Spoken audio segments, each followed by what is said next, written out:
主播就係要客觀分析，傳遞真相。我哋而家交翻俾現場人士睇下。我認為一個主播喺報導新聞嘅時候，要力求真實，不偏不頗。今日新聞報導完畢，再會。主播除咗要報導清晰，喺突發事件發生更加要臨危不亂，所以我覺得主播從來唔易做。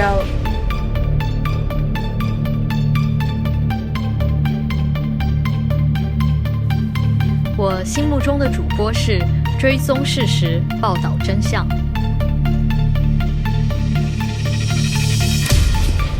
主播唔一定要靚，但一定要俾人專業同埋值得信賴嘅感覺，同時亦都要不偏不倚，客觀地報導事實。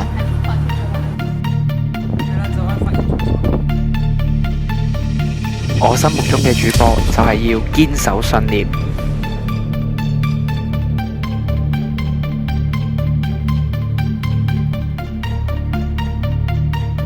我認為一個女主播應該要堅守新聞嘅核心價值，報導事實嘅真相。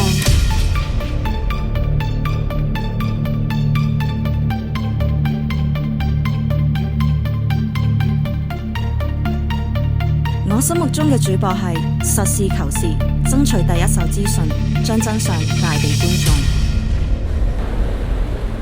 愛上主播，成就不凡，Make it happen！27號晚決賽見。